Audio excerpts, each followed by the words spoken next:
Good morning. I want to call to order the Board of Supervisors special budget hearing for Tuesday, May 24th. Roll call, please. Supervisor Carroll. Here. Where is here, Supervisor Carroll? Currently on the road in between Vegas and Salt Lake City. Thank you for asking. And you're not On my way to driving. the west. You're not driving and texting, right? No. Thank you, though. You're on speaker. Thank you. How's it going, Sharon? Supervisor Elias. Present. Supervisor Miller. Here. Supervisor Valdez. Chair Bronson. Here. Let the record show Supervisor Carroll will participate telephonically and Supervisor Valdez is absent. Please rise for the invocation to be offered by Father Earl Campos, St. Dimitri's Orthodox Greek Orthodox Church, with the Pledge of Allegiance to follow, to be led by Supervisor Miller. Christos anesti ekprontenaton tanarptis ascetis demimus isoe charisamon. So God, our God, you have adorned us with your image and given us free will. You taught wisdom to Solomon. Look down, O Maker and Creator, upon this council. Grant them wisdom and understanding, that they may learn your holy will. Warm their hearts in love for you and for their neighbors. Guide them on the way of truth and righteousness. Keep their hearts from all evil. Unite them in one mind and in one heart. And let mutual brotherly love abide in their midst. Bless them for the doing of good and for useful things. For you are the God, powerful in mercy and gracious in strength, and to you belongs all glory, honor, and worship. Amen. Please join me in the flag. Pledge allegiance to the flag of the United States of America and to the republic for which it stands, one nation, under God, indivisible, with liberty and justice for all.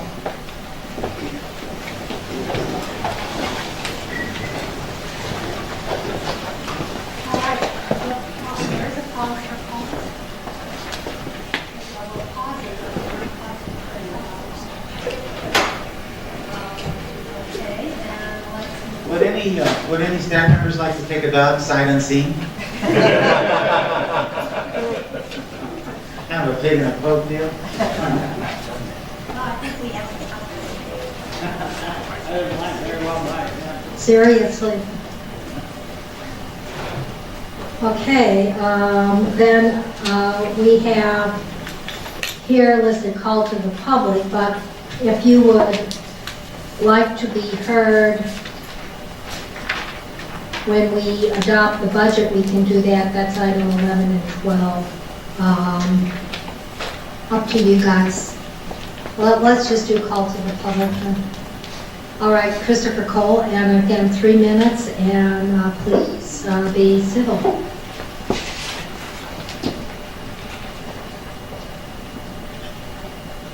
My name is Christopher Cole, First Vice Chair, Pima County Libertarian Party. I got a picture of a Tommy gun and I'm not afraid to use it. That's a reference to a certain tie tactic I confiscated shortly back. But what I'm going to talk about is the budget in general, not any specific item.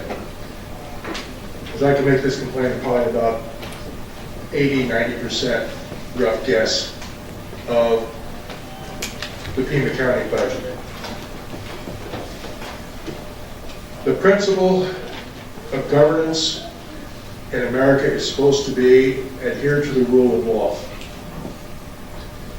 You should be able, should be required as far as I'm concerned, to add any item in your budget, point to a specific statute in the Arizona revised statutes, a specific clause in the Arizona Constitution or the federal Constitution, and say, this gives us the authority to do this.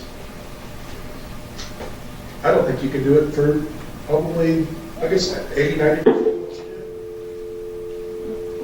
I'm sorry about that. That made Ray hang up.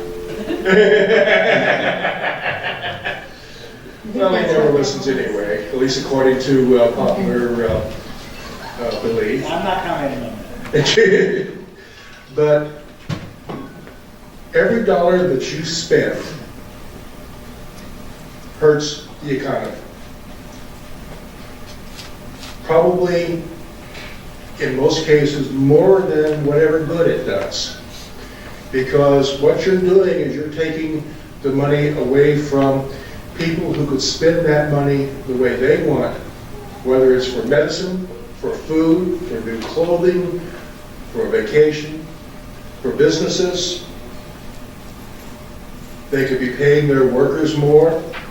They could be expanding their product line, the goods and services that they offer. They could be using it to innovate and provide new goods and services that will better the lives of people in Pima County. But you don't seem to care about that. You just care about, this is what we want to do and we're going to do it. And if the law doesn't let us do it, well, our authority is Lord North and George III. I've got news for you. We kicked them out of our politics over 200 years ago. The rule of law. Justify everything in your budget by saying this statute, this clause in the Constitution gives us the authority to do that. Make the people believe that you actually believe in the rule of law. Thank you. Jay Smith.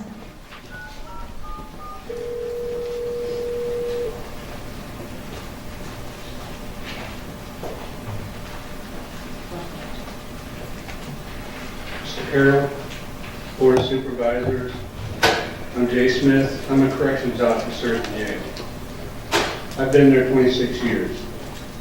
I am here to ask you to support the sheriff's budget and the decompression package for the sheriff's department employees.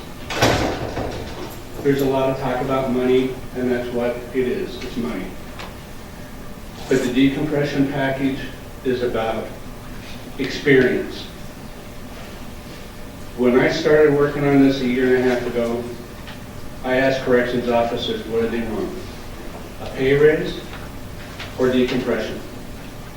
All of them that I talked to said we need decompression. They want decompression. They want the people who have been there a few years to be making more than the ones right out of the academy, to be paid for experience. All of you are quite aware of how important experience is in a job and in a career. When a person calls 911 and a deputy shows up, they would prefer to have somebody with experience. And when they're a victim, they would like to know that we have experienced officers protecting them by keeping them in the jail. Over the years that I've been there, I have seen a change in the type of person that the Sheriff's Department deals with. These people that we deal with are, for lack of a better term, more sophisticated. It takes experience as well as the training that you get in order to be able to handle and deal with these more experienced type of criminal. I just want to reiterate that this isn't necessarily about pay raises for everybody and breaking the budget. This is about getting people who are experienced to try to keep them from leaving to go to other positions, but also partially as a thank you for their 12, 15 years in the department and their dedication to Pima County. Thank you very much.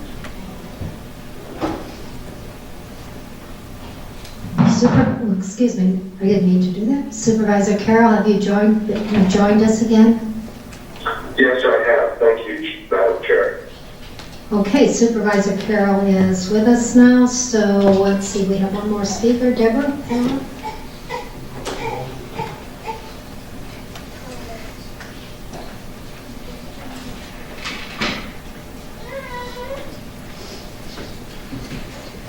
Good morning, Chairman Bronson, members of the board, Madam Clerk, and Secretary and staff.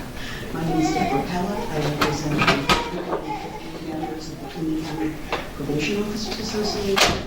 I'm here to ask for support for the supplemental budget. I won't go into all of the details. I've spoken with most of you, and I know you've met with both chief presiding judges. First of all, our East Side office. The Officers Association believes it's critical that you keep that office on the East Side. It is evidence-based practice in community corrections that probation offices in the area where the probationers live and work is a visible public safety presence that protects the community. There are the East Side office there's county offices there, the police department is there, and I can give you one recent example in the past 2 weeks how that office's presence helped. Within the past 2 weeks, a person who was on probation on the East Side came to his probation officer's office and confessed that he had just attempted to strangle his girlfriend. They were able to call the East Side police, who responded immediately, and he was arrested. Without that office there, that arrest would not happen. So we urge you, please, continue to fund that office. The second request for a beginning to help fix the broken compensation system we have is also on our agenda. We realize that this problem did not happen overnight and will not be solved overnight. However, we are willing to work with the board, with the court, to find an answer to this problem. You have previously the information about how out of step our salaries are with our two major competitor counties, Maricopa and Pinal. So we would urge you to please begin this process with us so we can keep, retain, and recruit the best quality officers in Pima County. Thank you very much. Thank you, Ms. Miller. That concludes our speakers. So let's now move on to item 6, tentative budget hearing, Board of Supervisors sitting as other boards, Flood Control District Board. Let's start with the board. Mr. Huckleberry, any comments first on flood control? Nothing. Okay, then I might direct the board members to page 6 of the tentative budget adoption, the May 24th memo from Mr. Huckleberry. And just for purposes of explanation, the Regional Flood Control District budget this year as suggested by the county administrator is $17,652,430. And if we were to adopt that tentatively, that tax rate would be 0.3335. Mr. Huckleberry, I have a question. How does that compare to last year's tax rate?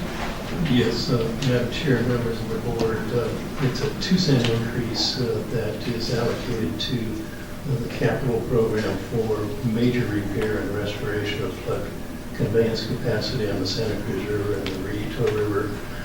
Without that flood conveyance capacity reestablishment, it's likely that properties that have not been flooded in the past would be flooded should we have a regulatory event of 100-year flood on either of the water courses mentioned.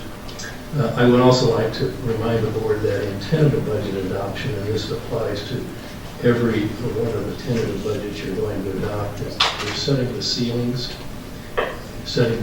for expenditure and tax rate levies, and there's nothing that would prevent the board from allocating funding after the tentative budget is adopted between funds. nor reducing the tax rates or the expenditure ceilings. That's up to the board, and those are set finally at final budget adoption, which will occur on June 21st. The tentative budget is simply setting the fundamental constraints of expenditure limitations and expenditure limits, as well as tax rates. And we, on the Regional Flood Control District, it looks like we are up in terms, should we adopt that rate tentatively? The difference in the levy from last year would be just under $2 million.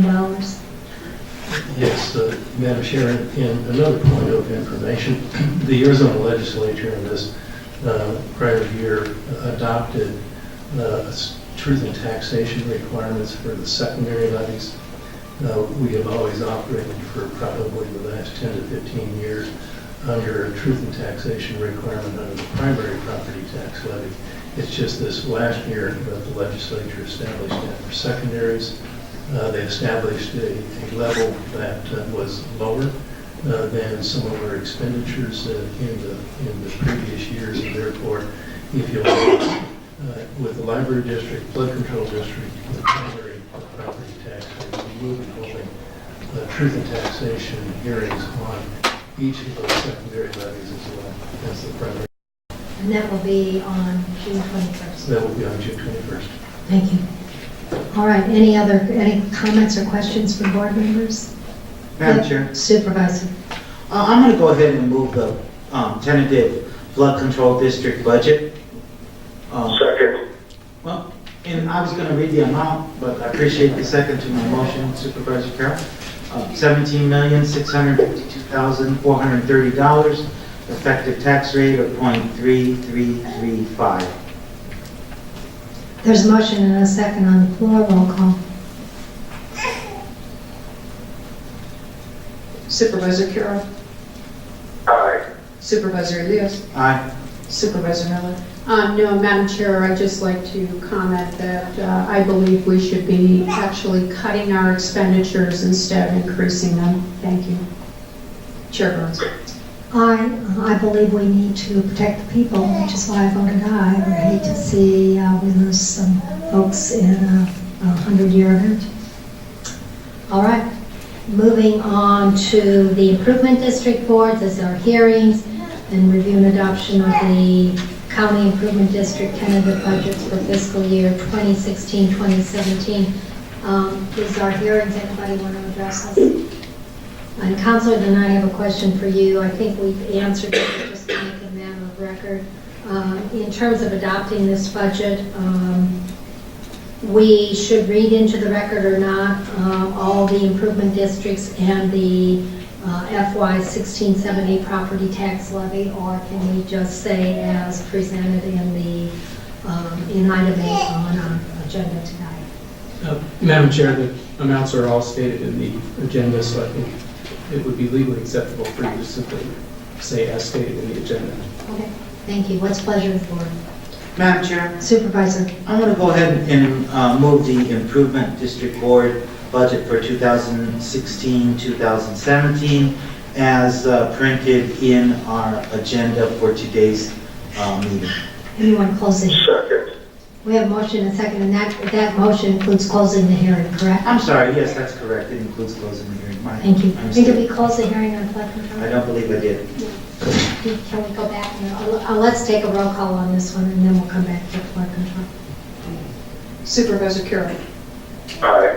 Supervisor Elias. Aye. Supervisor Miller. I Chair Burns. Aye, motion carries unanimously. Back to flood control. I think we need to revisit that and close the hearing. Is that correct? I move to close the public hearing on the flood control budget. And adopt as presented previously. And adopted as presented previously. I'll Yes. second. Roll call. Supervisor Carroll.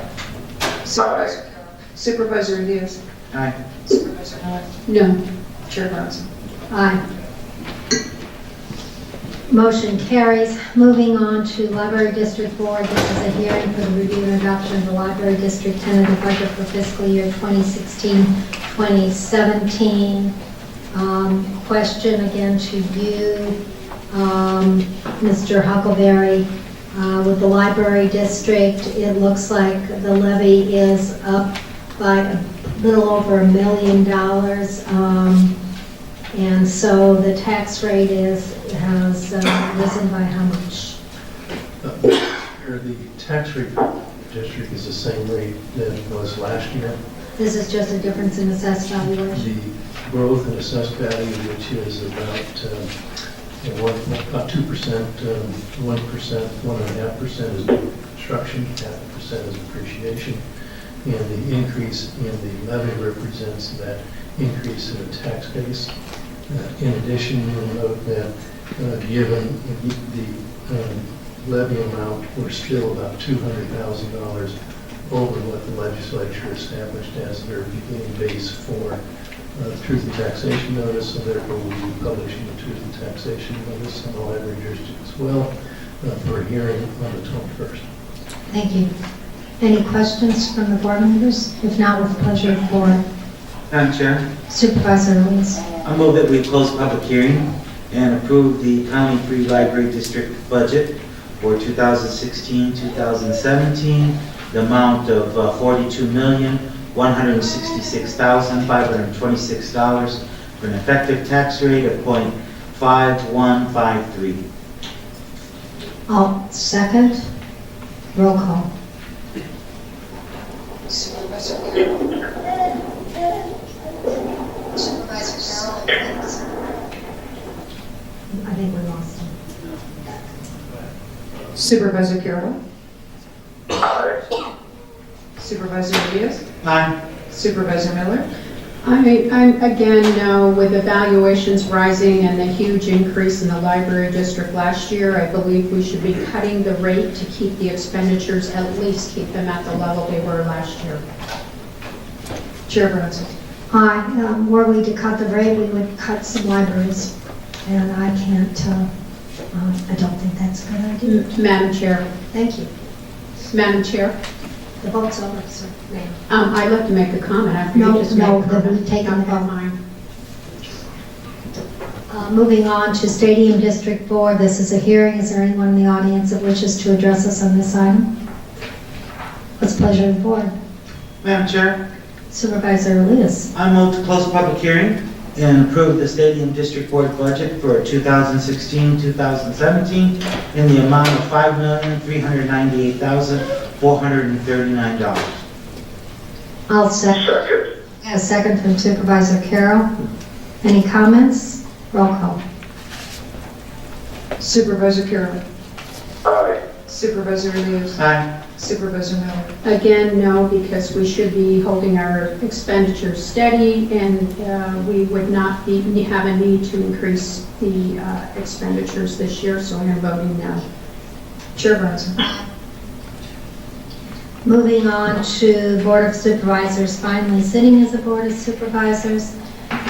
This is a hearing for the review and adoption of the county tentative budget for fiscal year 2016-2017.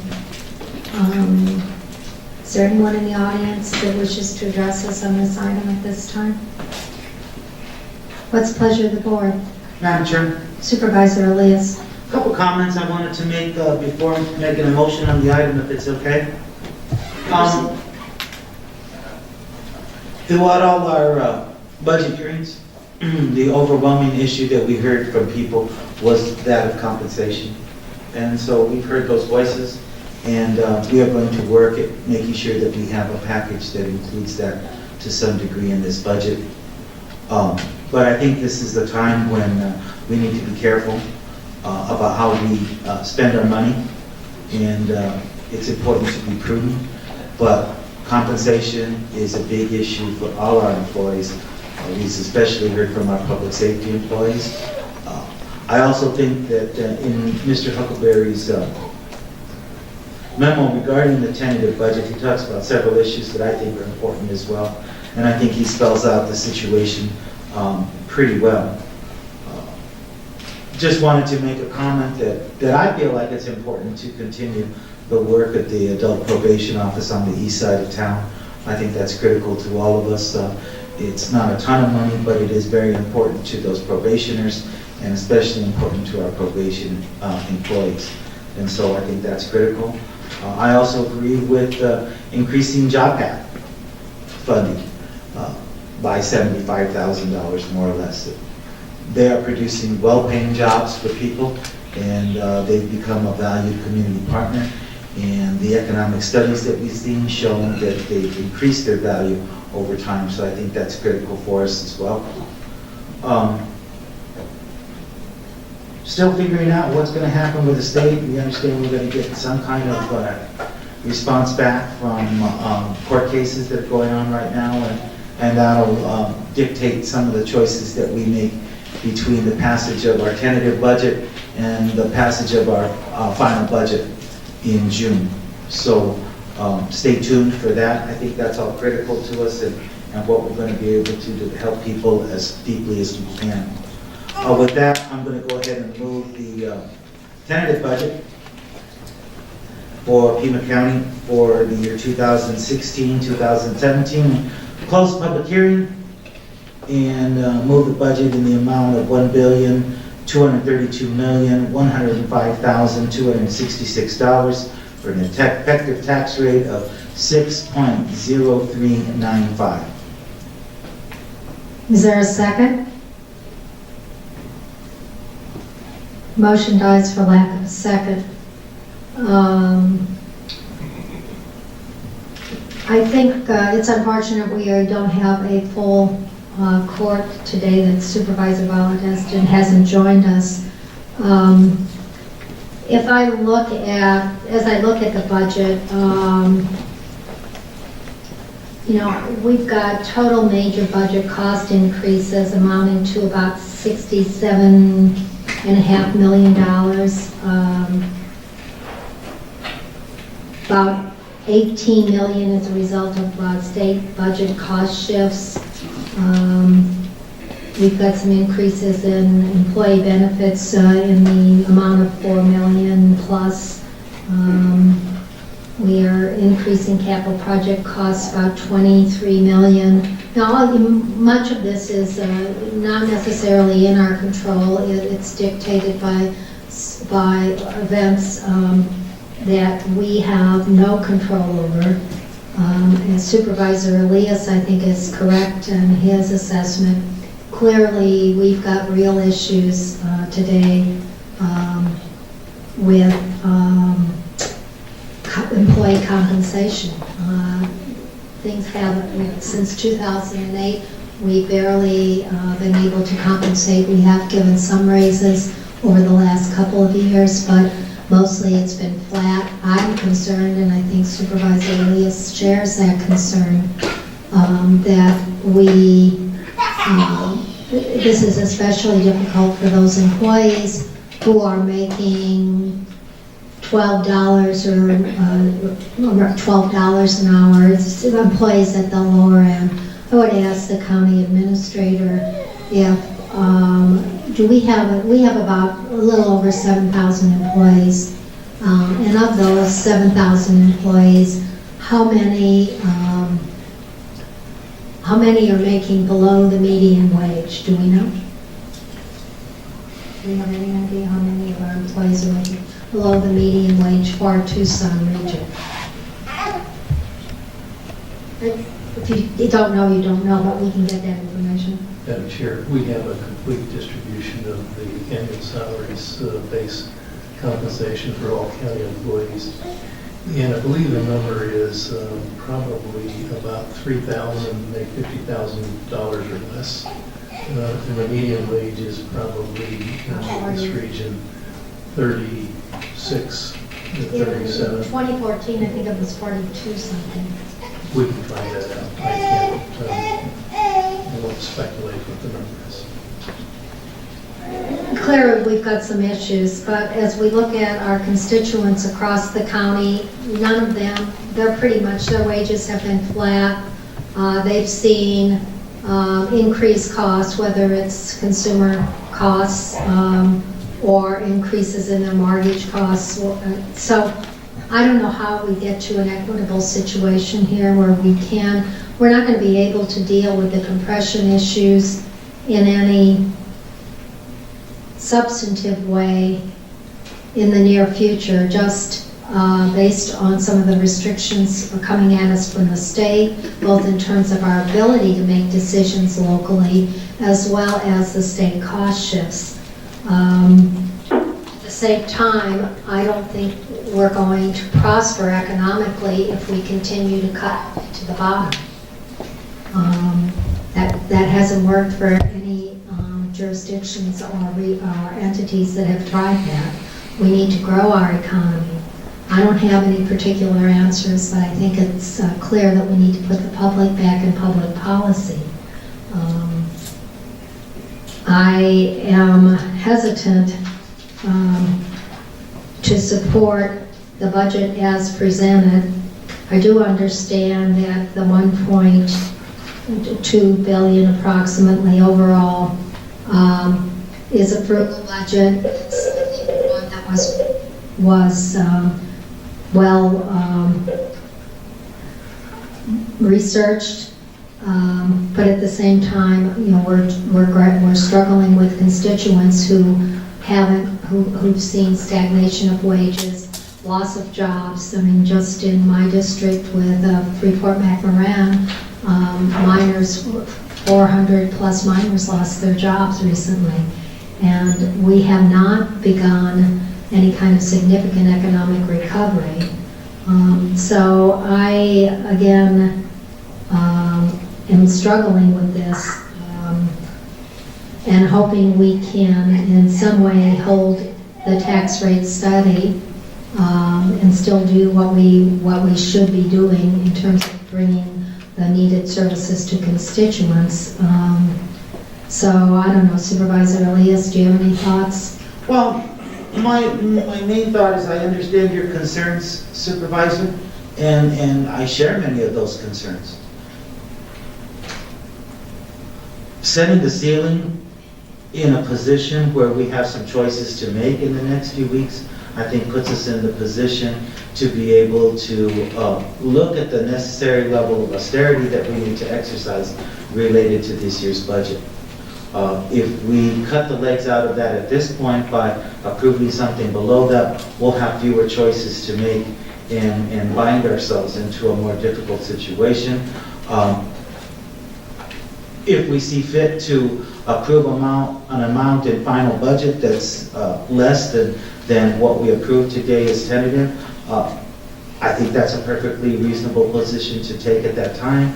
But a few more curtains will have been unveiled at that point, and we might have a better idea about what choices we have available to us. So this is where I have one. Supervisor Carroll, any comments? Madam Chair?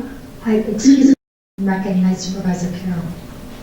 I'll pass and yield to the supervisor from District 1, ma'am. Thank you, Supervisor. Supervisor Miller. I'd like to make a few comments about this budget. One of the things I noticed is that county administrative overhead has increased from $12.7 million in fiscal year 11 to $22.2 million for this fiscal year, with more than a 74% increase in county administrative overhead. I asked for an explanation. All I got was the basis for how they allocate. I didn't get an explanation as to what is driving this. In 2014-15, the county received $78.1 million from the various distributions of HERF and VLT from the state. As a matter of fact, Pima County has received $688.2 million over the last 9 years, yet taxpayers are told there's no money to fix the roads, we need bonds, we need a gas tax. This lack of prioritization and focus on core services, which is why taxpayers no longer trust us. Headcount has actually increased for budgeting purposes, up 103 more employees this year.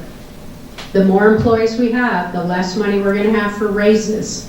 This happens every year. And from fiscal year 2007, the head count was 6,579.3 employees. To fiscal year 17, the head count proposed is 7,164 employees. These numbers have removed the hospital head count for an apples to apples comparison. We have heard the sheriff department regarding step increases. We've heard the judges talk about the East Side Probation Office, and also the inequities with their employee raises, and many other departments regarding raises. The deputies haven't had a step increase in 8 years, yet we continue to ignore taking care of our employees. We continue to ignore our roads that are a disaster. And we're increasing these property taxes again with this budget, expanding headcount again, which will further exacerbate the problem and inability to be able to give raises.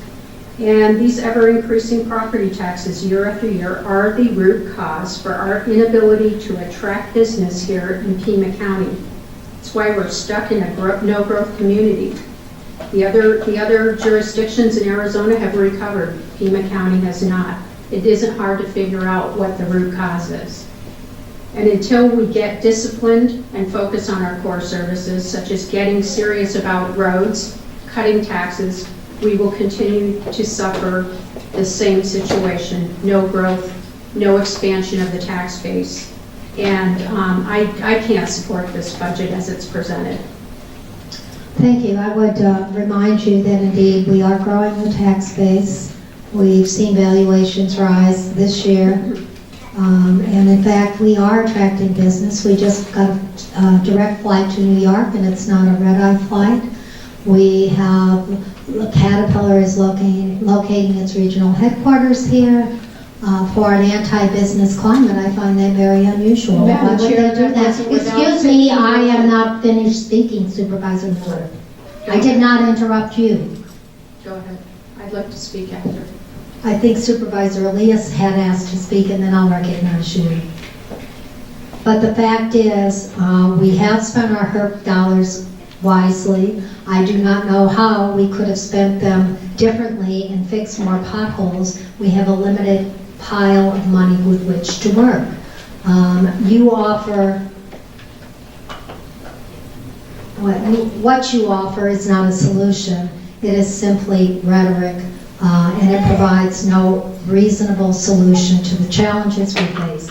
And we are not the only ones facing these challenges. And if we look at our debt service, our per capita debt is lower than the town of Marana per capita debt per individual. And ours were voter approved or federally mandated. I do not believe in Marana that they took any of that to the voters. So I think that we are in a healthy position. Certainly, we have, given our bond ratings, our bond agencies think we are doing a pretty good job of being fiscally responsible. So I think your rhetoric just flies in the face of reality, and I, for one, am not happy that you continue to try to damage the brand. Well, in fact, we have many items that speak to good news. And in terms of employee compensation, if you're going to cut taxes, cut expenditures, please explain to me how you are going to then find the monies to provide the compensation you say you want to. Again, I think your rhetoric doesn't match the reality. And Supervisor Elias, I know you asked to be recognized. Thank you, Madam Chair.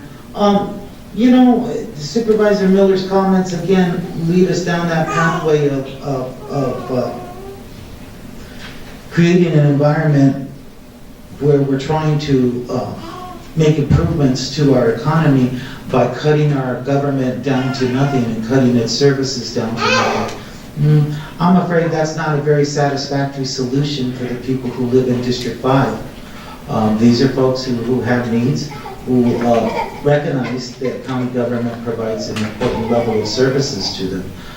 The facts that Supervisor Bronson just laid out for us in terms of debt, in terms of the growth that we do have happening here, in terms of economic development that we've had happening here, tend to show us that we're probably holding our own this year. That is not a great cause for celebration.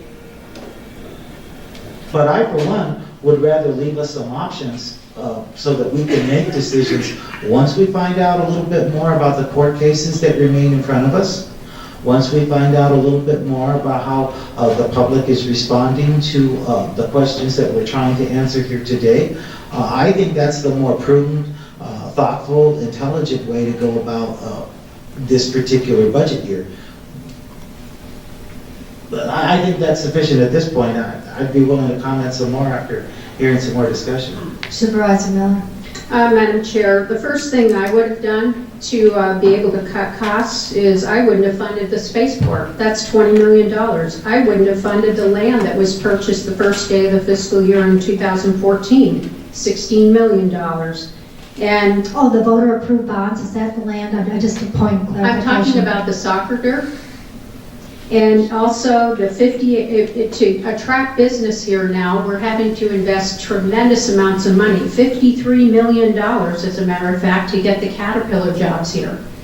And that was through the Rio Nuevo tax district. I don't think they would have moved here without that incentive. And we're having to offer incentives for the direct flight to come from New York. There was an incentive offered there. This is why we're in that position, because we have not created the environment to attract business here, and it's our primary property tax rate and all the other taxes that are preventing businesses from relocating to Pima County. Thank you. Actually, we are the only, as your jurisdiction of the 15 counties in Arizona and the, I don't even remember now how many cities and towns, we're the only entity that does not have a sales tax. If we diversified our revenue, which I've said since the first day I was elected we needed to do, and not just rely for general fund dollars on property tax, we might be able to do a few more things had we had a sales tax. You know, I continue to advocate for a sales tax, but again, I think we need to put the public back in public policy, and we need to ask voters if that's something that we can do, and in doing so, lower the property tax. But the reality is, in today's global economic environment, incentives are the way you attract and retain business. Every direct flight, whether you take Albuquerque, San Diego, some of our other sister cities have had to offer the same kind of incentives. So I would just reply to you that because the incentives are a way of doing business now, it's these public-private partnerships that let us grow the economy, and that paradigm is not going to change. And every successful community has done the same, whether it's Huntsville in attracting the Raytheon jobs of several years ago, or whether it's,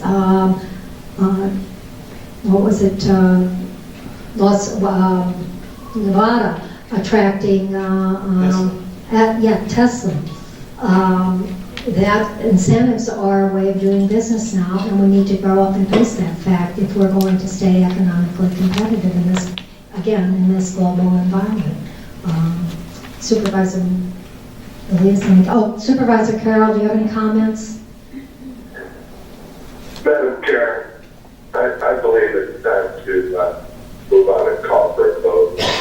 I'd like to ask the parliamentarian, in case there is a tie on this vote, is this continue, or is the tie going to move the tentative budget? My first question. And my second question is, when Friday comes, I'm still available telephonically, of course, but I'm anxious to see what we are going to be resolving if the parliamentarian would like to let us know the 2-2 vote, what happens next.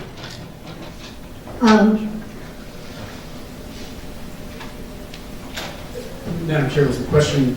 Well, the question is, if this ends up in a tie today, whatever the motion is on the floor, what happens?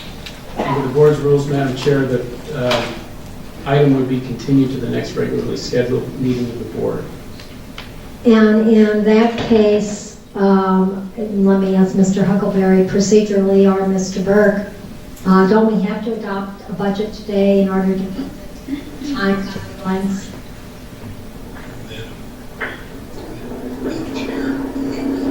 Board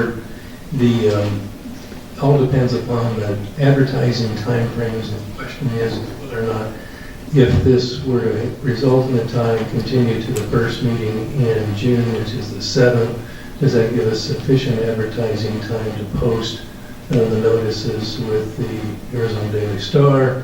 And hence, it would probably push final budget adoption back to the first meeting in July. Yes. Mr. Burke, you're concurring? Madam Chair, yes, that's a good summary. Okay. Madam Chair, thank you. That answers my question. Okay, I'll yield the floor. okay, thank you. Supervisor Leos? Well, I was just going to comment in terms of all that economic development stuff. It strikes me that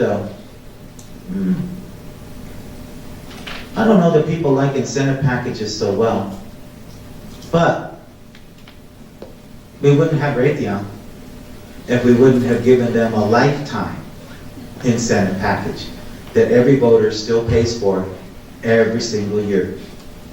And I don't think anyone would argue that Raytheon has done well and helped to create a good business environment here in Tucson. So it's somewhat naive to turn a blind eye to it all and say, well, we don't really need to do all of that. Then as you start to look at some of the packages that are out here now, they've been cooperative packages put together by the state, by local governments like Pima County and City of Tucson, that shows cooperation rather than sitting in a corner and complaining about everybody else in the world being wrong. Well, the reality is with Worldview, we're actually, if it's an incentive package, it's an incentive package in our favor because we're making money. Okay, there is no motion on the table. What's the pleasure of the board? Well, I'm still thinking that we should pass the budget as presented here today, so that we have the availability and the option at final budget to approve a amount lower than that. To take a look at what's going to happen with the court cases that are still out there, to take a look at what public reaction is going to be, to take a look at what we can best do to address the compensation issues that are out there. We may not be able to completely take care of everybody's needs in terms of compensation, but we can make a dent and we can show goodwill towards our employees who frankly have paid the price of this recession since 2008. And we've said it every year since then, that we've used the budget as a tool to have our employees help us. And they've been loyal, for the most part, in many ways. I think there's a point where we have to stop that, we have to be real. So, I'd make the same motion again, to approve the county budget, close public hearing, the amount of $1,232,105,266 with an effective tax rate of 6.0395. I will second. Again, I'm not comfortable with this, but I think your reasoning is valid. This gives us time to see if we can't bring that amount down, deal with the compensation, employee compensation, compression issues. And I don't think we serve any purpose by delaying adoption of a tentative, since it's really what counts as adoption of the final. So I would reluctantly second your motion and support it. And let's do roll call, because I just think it's time to move on. We can't keep kicking the can down the road. We, at some point have got to move forward. I think in this instance, although I'm not comfortable with it, I certainly will support it so we can continue the dialogue. Roll call. Supervisor Carroll. No. Supervisor Diaz. Aye. Supervisor Miller. No. Chair Bronson. Aye. We are, I guess, going to continue this to June 7th? Okay. Madam Chair. Supervisor Carroll. Madam Chair, I would see this as a chance to lower the budget overall by lowering the tentative. There is obviously your majority has a member missing. That's unfortunate for the ability to push the current number as the tentative budget. Yes, I believe it's unfortunate for the public as well. But right now, if there's a substitute motion to lower it, that would be something to consider as well, I would imagine. It doesn't have to be delayed for the first meeting in July. It could possibly be decided on now that we're a lower number. If anyone has a substitute, I think it's an opportunity. Yet, as well, I've said earlier, I would be willing to get back on the phone on Friday if it helps push the regular schedule of your tentative. But I'm not comfortable voting today for the tentative as it's presented. Just as explained, not for all the same reasons. Of course, I support economic development incentives, and I'm supporting Caterpillar. I'm not one that is going to say that those incentives or the Raytheon incentives or any others were ill spent. But I do want to say that I think if we could take a second look now that this is an opportunity, I'd be willing to entertain any substitute motions. Madam Chair. Supervisor. We haven't heard any plans for this. Why? I think it'd be a really huge mistake to go willy-nilly and just pull a number out of the air and say that that's what we're going to do to the county budget. I just think that's entering to the theater of the absurd. Well, maybe what we can do in lieu of that is to ask the county staff, county administrator to provide some alternatives to the presented budget for us to discuss at the June 7th meeting. Supervisor Carroll, I concur with Supervisor Elias. I don't know if we were just not going to pull a number out of the hat to present today without having a little bit more information and a little more drill down into some of the areas. With that, I don't, unless you're willing, Supervisor Carroll, to make a motion, I think that we will revisit this issue on June 7th.